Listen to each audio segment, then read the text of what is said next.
Yeah, another response video, two comments and such, probably on the Fred video, my video, regarding the Fred video, the context around that video, trick in particular maybe. There's just a lot to be irritated in what's going on here. And no one's calling an asshole, and it just really, no, you people just can't call bullshit ever. And it's bullshit that you don't do that. So anyway, we're back to this argument about whether or not you can establish truths like, the world is not flat. We know that, right? Okay, it does this circular kind of thing. Okay, it's not a perfect circle, it's not a perfect sphere, but we know it's doing the round thing, not the flat thing. And that's kind of what we call an established fact. We'd say it's an established fact just because of the volume of evidence that human beings have evolved on this planet.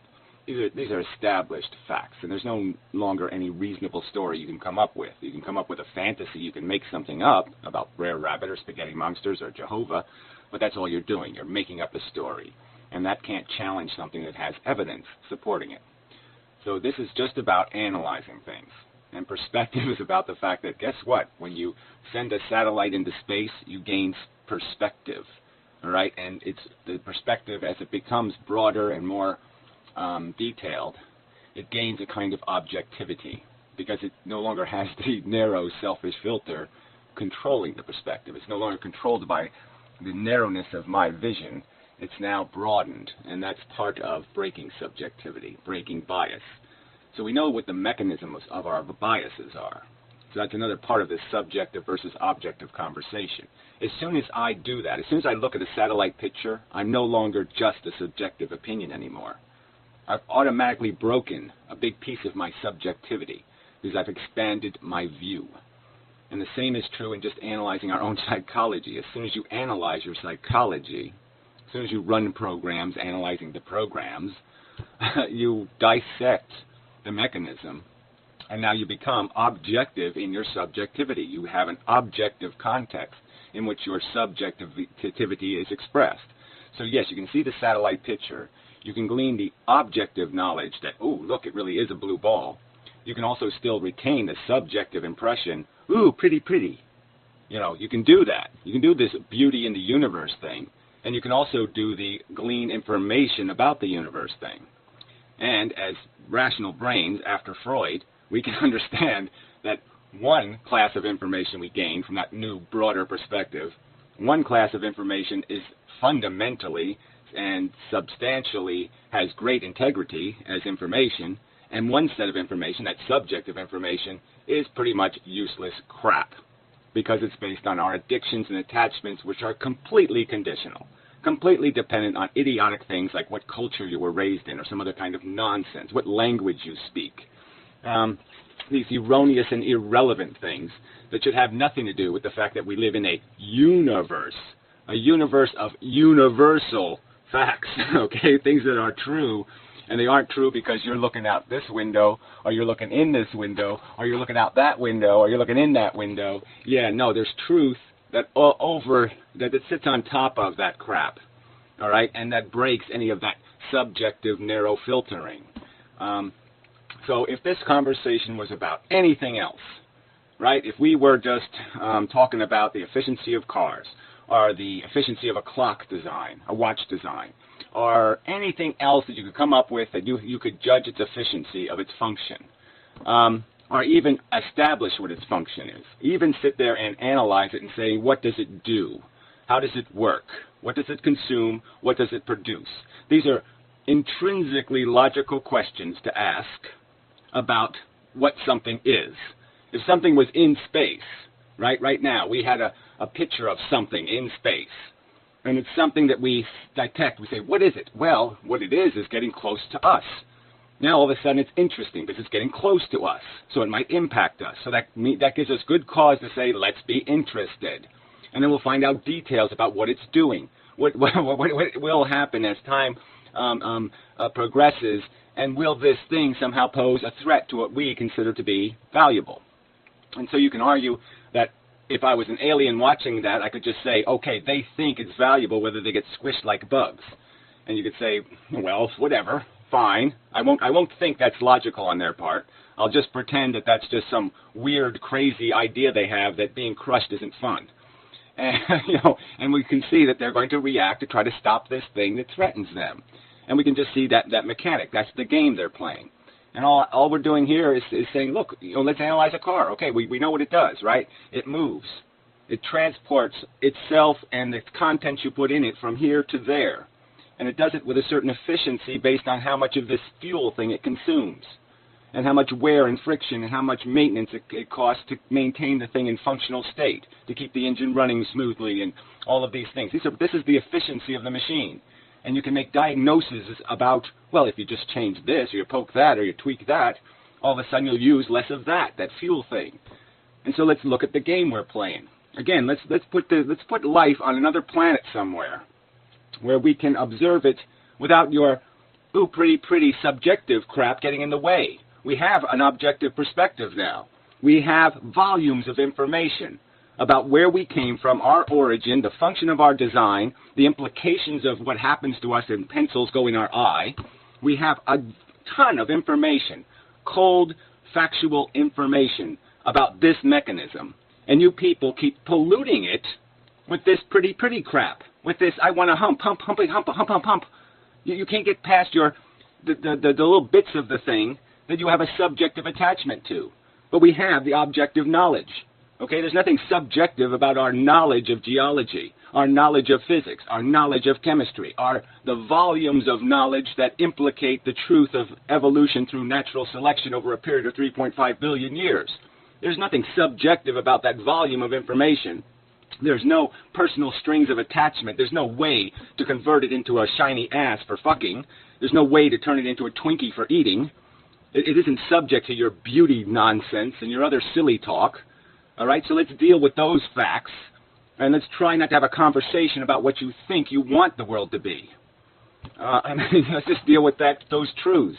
Let's just analyze what's happening here. What do these biological organisms do? We know the origin of their design, their consumption, reproduction. They basically cannibalize for energy, and they do it through a psychological mechanism that makes them desire things, project value onto things, and then chase it for either its consumption or its fucking. And that's what we do, okay? That's our native function. So what in that thing is what would you call the consumption? What's the price of this activity that goes on, this movement of the human organism? Okay, it doesn't drink gasoline. What does it consume? What is the price paid for its existence? Yeah, I think it's a little bit logical to say, yeah, it does have these welfare states, these sentient states where it can feel good and it can feel bad. And I guess, or it can feel bad and more bad, or it can feel very bad and less bad, however you want to put that. It can be burdened or unburdened as a psychology. It can be tormented or untormented as a psychology. And that's the fuel being burned here, is torment. The torment of a psychology. It's pretty rational. I don't think do you have a counter-explanation, Metamorph?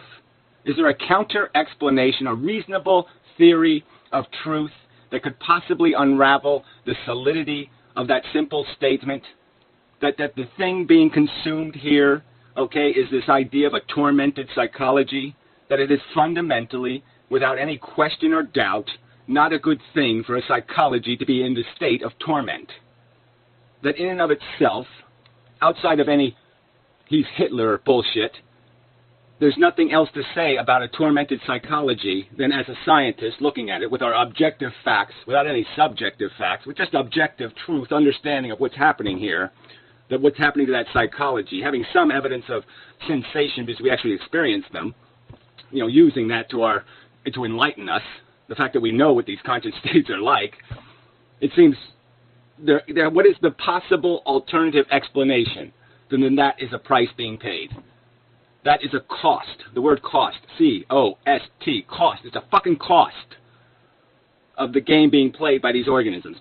This is the price of the movement of the vehicle. This is the gasoline that has to be put into this machine, all right, to produce whatever the value is that it's producing. Tormented psychologies. What is the alternative theory to that being the fundamental value being consumed?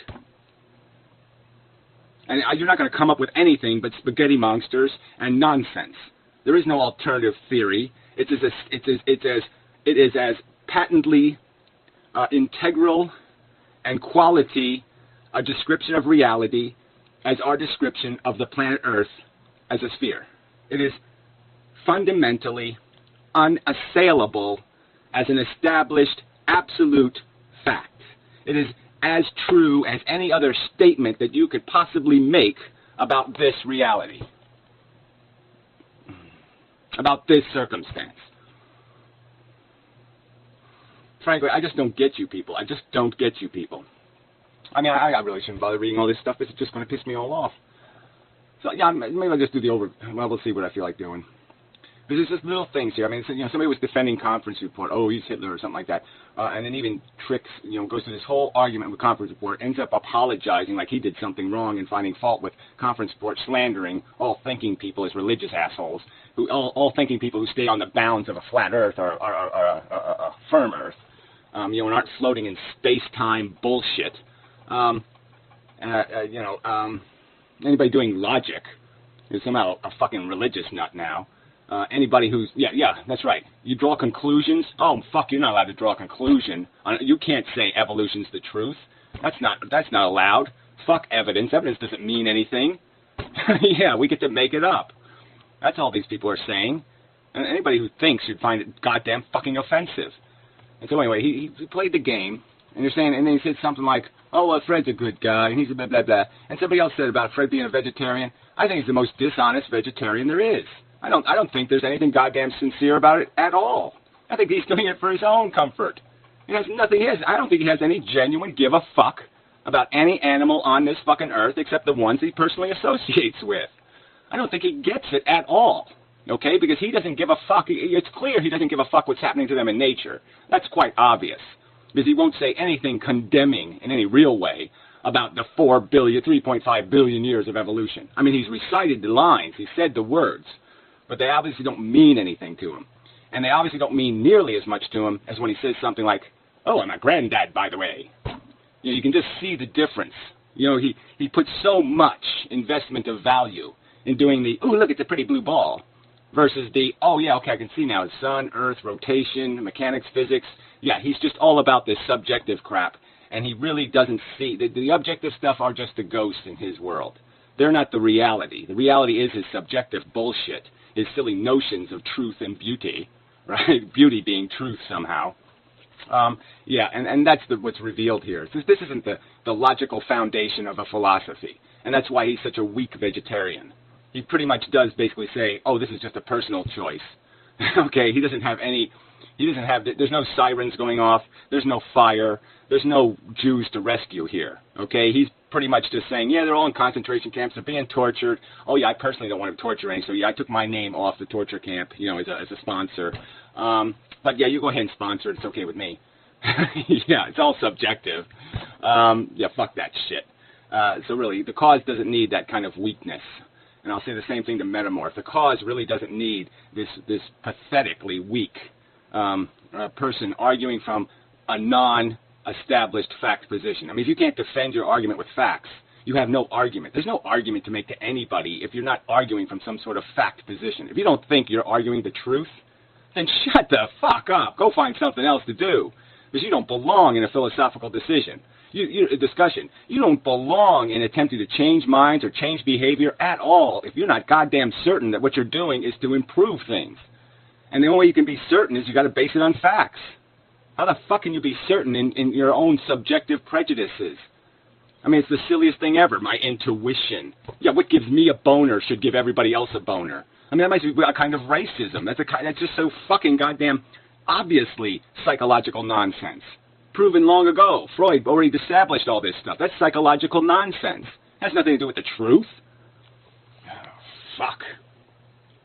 But anyway, there's just no way, logically, I just can't find a justification in my head. If you think you are possibly wrong, that you fucking possibly have misinterpreted the facts, and somebody else might have a superior interpretation of the facts, and they could be right in front of you. They could be standing right over there, saying something completely different than you. And you're going to say, well, yes, their opinion is as good as mine. If you're going to say that, then shut up. Okay? I mean, it's just idiotic. It doesn't make any sense. How can you concede the non-factuality of your argument and expect to be an argument? Expect it to be at all persuasive? I'm completely unconvinced of this. I have no idea whether it's the truth, and here it is. Why the fuck would I have any use for that? Anyway, I mean, this is a fucking insane conversation. Just fucking insane to have to argue that we can look at the world and dissect out of it what is happening. I mean, the other video I made, I'll do it again. I'll do the exact illustration because I think it says exactly what takes place here. This is the logical approach. You look out at something and you start to label the things. You start to put the things into categories. All right? And so you can see that if you start off with a crude language, a really simple language, that over time the language would have to start to get more and more complicated. Because you could just start off with, like, that's a dark color, that's a light color. You could just start off with the basic, that's pointy in shape, that's roundy in shape. You can start off with these simple, this is wet, this is dry. You can start off with the simple black and white categories.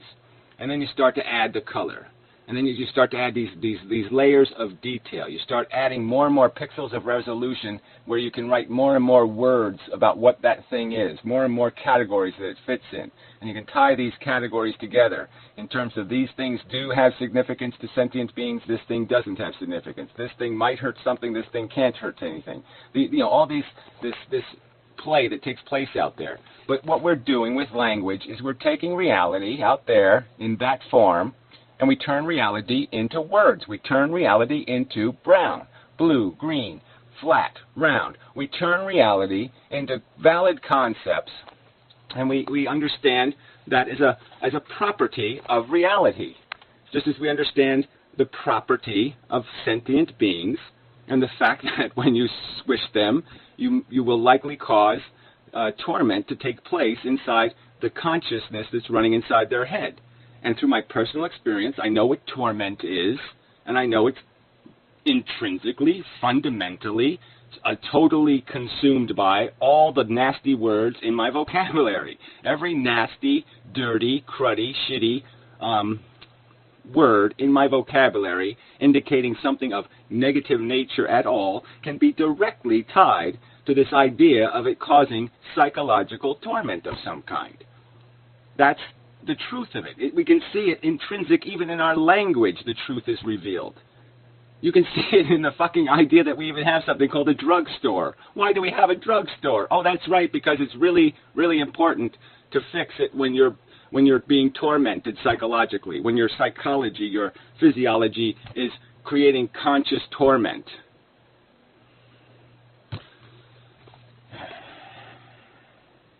I am.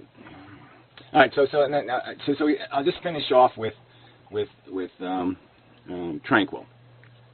Another thing, Fred took off my video. Obviously it was rude. I'm not saying it's not, but I think it's incredibly rude to use these veiled accusations, implying this religiosity. Even Metamorph did it, and I'll just call him a cunt for it. I mean, what is this bullshit? I tend to agree with Fred's take here in citing biological and/or societal correlates still fails to bridge the is-ought gap. I'm not even sure what that is. I think I understand Trick's position. I find this approach to be both cumbersome and more to the point, whatever that means, quite unnecessary. Quite unnecessary. Anyway, still feels like a nod to authority with a capital A to me. So it's a nod to authority. So again, he's just saying this is just some kind of desire to create a hierarchy and we're the boss and you're the peons or some kind of bullshit like that. Because you establish something as a fact. Oh my God. Anyway, if anyone's interested in posting Fred's vid on my blog, he's posting his video on his blog. He hasn't written anything on the blog of substance. All right, well that isn't the first Metamorph. I gotta go find the first Metamorph comment. If that's the one. Is this one too be serious? Did some ranting on? I agree that objective-subjective is a false dichotomy. I don't even understand how you could say that's a false dichotomy. Objective facts, okay, have the strings of legitimate science tied to them. Okay, objective perspective, like I said, when you go fly to the moon and you look at the Earth, okay, there's nothing tainted about that perception. It's just now this great wide view. You're no longer stuck in the atmosphere, in the clouds. You now got this wider view. You can see the sun. You can see the Earth. You can understand proportions a lot better. It's totally enlightening in a pure way in terms of the information you're getting bombarded with. And the subjective, again, I'll argue, the subjective part is just like, what are you going to do with this information? Are you going to see context? Are you going to watch the function of the space and understand the placement of the stars and all that stuff? Or are you just going to go, pretty, pretty blue ball, pretty, pretty, I wish it was a marble that I could flick it? Are you just going to play with your silly psychology and turn it into candy? Okay, so that's your choice. That's a choice your brain can make when it's achieved objectivity, is that it can choose to ignore all the information value you've now gleaned by having objectivity, and you can just fucking allow your subjectivity to still own you. Still let your brain be polluted by the ape, let it be controlled in its focus by the ape, and not let the logical understanding of the importance of truth and knowledge, the importance of, well, glean as much information as you can, because you're never going to get this view again. You know, you've got 3 days on the moon. Get the most you can out of this experience. No, ignore that program and just do the, I wonder if there's anything I can fuck here. Jackasses. But I mean, really, there's a huge difference between objective and subjective. Huge, gigantic difference. One is created by a DNA molecule polluting your judgment, and one is created by logic, reason, dissection, deliberate analyzing of its function. Shit. It's logically impossible to prove absolutes. Well, there we go again. Well, I guess you could prove them with absolute proof. Okay, yeah, it's really hard to establish absolute proof. It's hard to get all the information possible. But guess what? For a lot of conclusions, you don't need all the information possible. If you want to play chess, there's only a certain number of pieces, a certain number of moves, okay, and in theory, it's a completely understandable game. Likewise for a car's function. You don't need to know how thick the paint is. You don't need to know the exact metallic structure of every piece of metal on the car to understand the mechanics of the car, what it's attempting to accomplish, and analyze absolutely, to an absolute certainty, efficiency. We can understand these efficiencies. We can understand the round wheel, okay, that having a flat side on the wheel, well, that would be disruptive to its function, and we can absolutely clean the function. Jeez. Still, lots of normative statements which are claimed as absolute. Again, you know, I know quite absolutely that mental torment is not a good thing. The golden rule is one of the most prevalent of these, of course. Well, if this is, you're going to turn this discussion of objective morality into golden rule mush. Golden rule mush is clearly a social contract. Okay, it has absolutely nothing to do with reality. Obviously, you don't treat Hitler like yourself. So obviously, the golden rule breaks down as soon as you say you're not going to analyze somebody else's behavior or understand the context of their history or the context of their context. But even if it were the, well, anyway, when it's parroted, do unto others, it's often given the subjective twist that you will treat others the way you would want them to treat you in their situation. Well, like I said, that's like baby drivel in this conversation of an absolute truth about what the right thing to do is. You know what I'm saying? I mean, it's just a proper. There's nothing wrong with the golden rule as social contract, right? I wouldn't do unto somebody else what I don't want them to do unto me. So yeah, I won't conclude that they're a complete useless sack of shit and kill them. So they don't conclude that I'm a useless sack of shit and kill me. And so yeah, we make an agreement so we both can survive each other's opinion. All right. So, but that's, like I said, that's just social contract. There is an absolute truth. If he's a motherfucking, serial rapist, pedophile, murderer, there's goddamn good reason that I take the fucker out. Yeah. Anyway, by the way, I think situation moral relativism is valid. By the way, I think situational moral realism is valid as long as the participants are aware of what they're doing. Well, I don't even know what that means. I also suspect that said situational moral realism is what at least some of the YouTube moral realists here on YouTube are actually getting at. Situational how? What's an example of this situational crap? All right, not sure, though, as the objective-subjective conversation usually bores the hell out of me. Yeah, right. It bores the hell out of you to understand the distinction between those judgments you make as rational, intellectual, logical conclusions and those judgments you make because you're a selfish, subjective psychology obsessed with personal interests, personal attachments. Again, it just doesn't. That's just, to me, that's infantile. We should be way above this conversation. All philosophers should be way the fuck above this conversation. All philosophers, unlike Fred, should be way above this stupid psychological attachment shit. And they should know that the The only properties that are significant are the properties held by the thing. Okay? A kid is a kid because a kid is a kid, not because a kid is your kid. Everything significant about a child has to do with the child being a child, not the child being your child. I've said these exact words, but the your part is so fucking irrelevant. You shouldn't even have to have a conversation with anybody intelligent about how irrelevant it is, whether it's your race or your child or your nationality or your nation or country, your ethnicity or any of that crap having anything to do with the childness of the child. No intelligence should require me, anything called an intelligence shouldn't need me to explain it to it. Fucking assholes. Anyway, it's just disgusting, this nihilist bullshit. The truth of the function of our machinery, the fact that we produce conscious states of well-being, is as true as the fact that cars produce noxious emissions and that they consume gasoline or energy in some form. These are just truths of function. They're completely discernible. They're completely dissectable. They're completely observable. They're completely documentable. And it's just idiotic to say they don't. It would be one thing if you assholes were saying the truth is elusive. We can't find the truth of value. Value it's just too nuanced. The implications of every action is too complex, and we can't do the forward-thinking addition. We can't figure out ahead of time what the exact implications in terms of value will be. Yes, there will be value implications, though. Now, that would be a statement that I could tolerate you saying, I'm too unsure, I'm too uncertain, I can't dissect all of the implications, but I know there is a value conclusion. But this idea that the value conclusion doesn't exist, that it is, because some culture says so, okay to jump in the water and stab porpoises to death because they think so. It's okay to stab porpoises because they think so. They've agreed that it's okay, so therefore it's okay. That is absolute fucking butt shit crazy. That's insane. That is so fucking preposterously illogical. They took a vote. You know, the truth is whatever the voters say it is. The best man is whoever the voters say he is. I mean, fuck you, you're insane. The truth is it's either right or it's wrong. You either created great harm and great destruction of value and great creation of negative, or you didn't. That's the truth. The truth is you either functioned efficiently or you functioned inefficiently. The truth is you burned more gas of great value than you produced movement of productive use. And that's the truth of it. You could build a car, right? I could have a car right now and I could spin around in circles in the driveway and just burn gas and spew carbon monoxide and carbon dioxide. I could do that. And everybody can understand that that's just a waste of goddamn fuel.